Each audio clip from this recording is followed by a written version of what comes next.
Please welcome to the stage Sarah Bond, president of Xbox at Microsoft, for a conversation with Bloomberg's Dina Bass.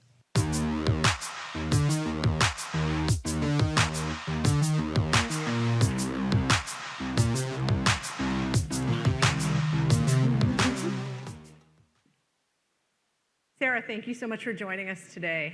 So I want to start talking about the industry in general. You and Microsoft Games CEO Phil Spencer have been raising kind of the alarm that the video game industry is just not growing, and there's a real need to figure out how to reverse that. What's causing the issue, and how does Xbox turn it around? Yeah, the last year or so in video games, largely the industry's been flat. And even in 2023, we saw just some tremendous releases, tremendously groundbreaking games, but still the growth didn't follow all of that. And a lot of that's related to our need to bring new players in, make gaming more accessible, but all of that has been happening at the same time that the cost associated with making these beautiful AAA blockbuster games is going up, and the time it takes to make them is going up. And so much of our focus as Xbox is about how we do things to help the industry all up, while also ensuring that our brand, everything that we do is there through this moment of transition. Related to some of the trends you're identifying, earlier this week, Xbox announced the shuttering of 4 game studios. I know you're not the studio's chief, but how should gamers understand that move in terms of Microsoft's commitment to developing innovative exclusive games? Yeah, it's always extraordinarily hard when you have to make decisions like that. I'll go back to what I was saying about the industry, and when we looked at those fundamental trends, we feel a deep responsibility to ensure that the games we make, the devices we build, the services that we offer are there through moments, even when the industry isn't growing and when you're through a time of transition. And the news we announced earlier this week is an outcome of that. And our commitment to make sure that the business is healthy for the long term. But that said, our commitment to having our own studios and working with partners to have games large and small, we're a platform where you can play GTA, but you can also play Power World, where you can play Call of Duty, and you can also play Pentiment. That doesn't change. And frankly, our commitment to Bethesda and the role that it plays is part of Xbox in everything we do. It's actually been pretty fantastic. I don't know if you've gotten a chance to check it out. The Fallout TV show was on Amazon, and it's been great to see people fall in love with that universe, but also what it's done for the games themselves and people going back and exploring everything that's inside of that. There's some other great things that are coming from our studios later this year. Indiana Jones and the Great Circle. I was a big indie fan growing up. Looks like you were too. So you should check that out. But really right now for us and our teams, our focus is on the people impacted and doing everything that we can do to help them through this hard transition. I think one of the things that was most upsetting both to Xbox gamers and to employees is that one of the shuttered studios in particular just created a hit game, did really well on Game Pass in terms of engagement, and won a ton of awards. Shouldn't succeeding in that way ensure the future of a studio? One of the things I really love about the games industry is it's a creative art form. And it means that the situation and what success is for each game and studio is also really unique. Like there's no one size fits all to it for us. And so we look at each studio, each game team, and we look at a whole variety of factors when we're faced with sort of making decisions and trade-offs like that. But it all comes back to our long-term commitment to the games we create, the devices we build, the services, and ensuring that we're setting ourselves up to be able to deliver on those promises. Talking further about growth, I mean, one of the key focus areas for Xbox in terms of growth, and this was also one of the key bets in the Activision acquisition, was mobile. What's the Xbox plan for future mobile gaming, and when can we finally see it? Yeah, it feels like it's been a long time since we announced the Activision acquisition, which we completed in October. And the whole thesis about that, a lot of why we did it, was about mobile. And we felt strongly that there has been an opportunity for there to be an experience on mobile that is centered around gamers. Like, we talk a lot about how there's 3 billion gamers in the world.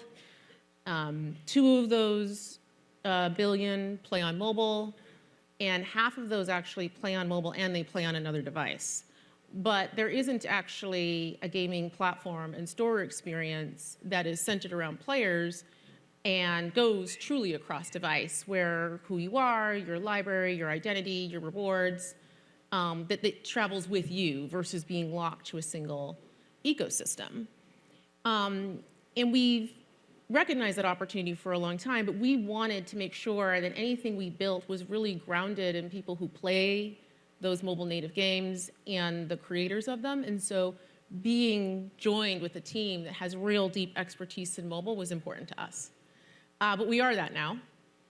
And so in July, we are going to be launching our mobile store experience. We're going to start actually by bringing our own first-party portfolio to that. So you're going to see games like Candy Crush show up in that experience, games like Minecraft.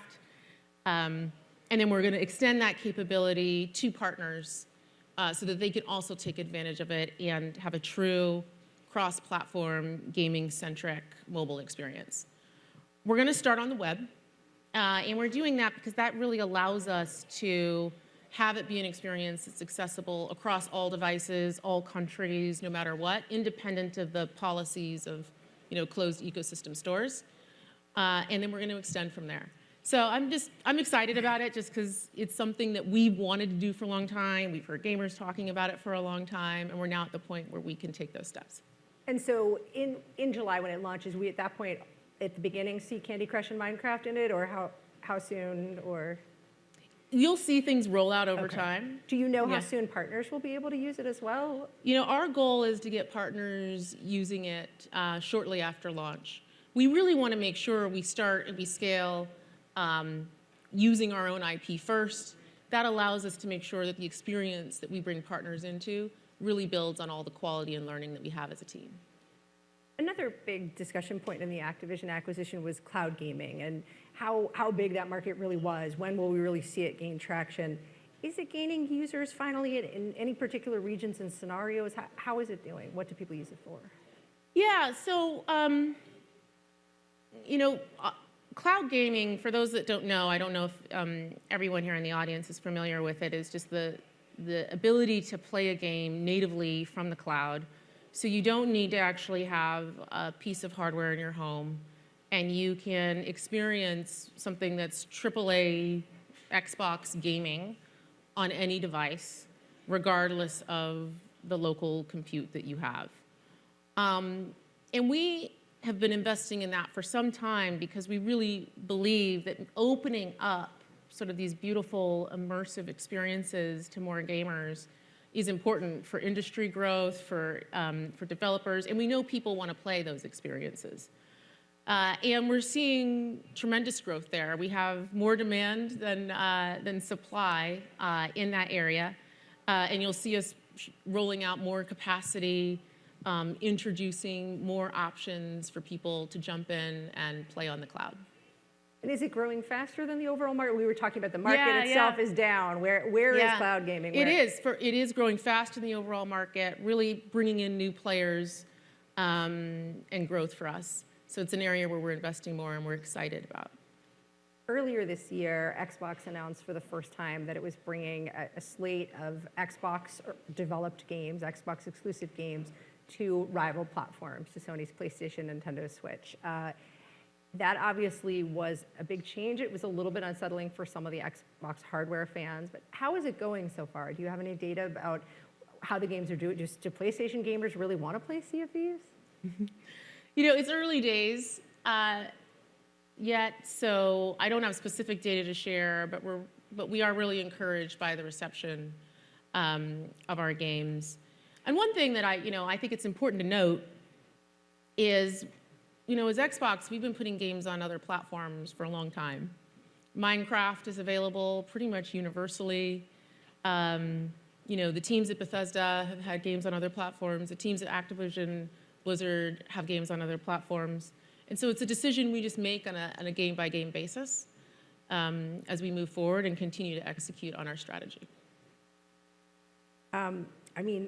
At the same time, we've talked about mobile, we've talked about cloud. Of course, Xbox itself's heritage is in console. And, the energy around the console right now is a little challenged. Many of the hardcore long-term customers are worried. They're worried about the release on other platforms. They're worried that that may indicate that Xbox is defocusing its own hardware. What do you say to them?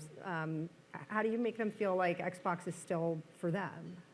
Yeah, first, the worry that I see is happening across the industry, and I think is a lot of what we're seeing, just industry all up. But specific to core gamers, my focus has really been on engineering and building that next generation hardware experience that really, really taps in to their needs. I talked about this a little bit publicly a few months ago. I talked about how, our focus is on delivering the biggest leap ever. And that's about really thinking through every aspect of what that hardware and what that experience delivers with the core gamer in mind. And that is about power and performance. That's absolutely a part of it. But it's also about the ability to be able to play all of the games. We have people who've been playing on Xbox for decades and invested thousands and thousands of dollars and hours with us, and to be able to take all of those games with them into the hardware of the future. So one of the decisions I made when I came in and became president of Xbox was to establish a team dedicated to that, to game preservation and ensuring that future generations, future iterations, that you get to take those things with you forward. The next part of that is saying, okay, I get to bring those games with me, I'm invested in those games, I get an incredible high performance experience on my console, but also continuing our commitment to make sure that gamers can bring their games with them wherever they want to play. That my Xbox library is something that can go with me and that I can enjoy with others. So our long-term commitment to cross-play is part of that, and our commitment to cross-progression and cloud saves, so you can pick up on one device and you can play on another, is part of that. And also our investments in cloud gaming, which you referenced earlier. A lot of those who use cloud gaming are people who own a console. They're just, they want to play it on another device and go somewhere else. So that's the second piece. And then the last piece is about Game Pass. We know our core users love Game Pass. Game Pass is a gaming subscription. You get a whole portfolio of games, but importantly, you get every single one of our games that we build day one in Game Pass. And the quality and the breadth of those games has only been going up over time, and you're going to see some more really big games going into Game Pass later this year. From Activision's portfolio? Across the whole slate. Across the whole slate. You're going to see some really amazing things. And keeping that as something that is really special for Xbox players is central for us. A lot of the focus at this conference today has been AI. But AI for gamers is a little different than we talk about AI for the enterprise or for healthcare. Where do you think AI will be important, both to players and to game developers? And how is Microsoft investing against that? Yeah. I didn't hear all the talks today, but I think we can all confidently say that we are right at the beginning of what AI means for us as a society, and for businesses in general. And that's absolutely true in gaming as well. For us, we take our responsibility around AI as Microsoft very seriously and being really, really thoughtful about what we do. And as Xbox, there's something really unique about being a gaming company that is part of a major AI company. And so all of our focus within our team is about how we ensure that gaming AI is really crafted in a way that delivers unique and delightful experiences to players, and adds real value for developers. So there's three things we look at as part of that. The first is around developer velocity. How do we give developers tools to make it easier for them to realize their creations, to speed up iteration cycles, and also, frankly, to make it easier for people who may not have as much in-depth training on game development to build a game? We know that with that, there's just going to be a huge proliferation of gaming content and options out there. So that leads us very naturally to the next layer where we're investing a lot, which is around discovery and making sure that people can really be matched with the game experience that we know that they'll love, and that a whole range of creations can be discovered from the biggest games, but also from something novel and new that you may not have intuitively known to look for, but you're going to love if you experience it. And then the last piece is around the actual experience in the game. Engagement, delight, playing through and having a fun time, not getting stuck, all the things that come with that, so that you can get really the most out of the game experience. So we are early in this, as I said. You'll see us share things, and things will come out during the course of the year. But our focus just really continues to be on keeping player at the center, keeping the developer at the center, and how AI turns up in gaming. Xbox President Sarah Bond, thank you so All much right. for your time. Thank you.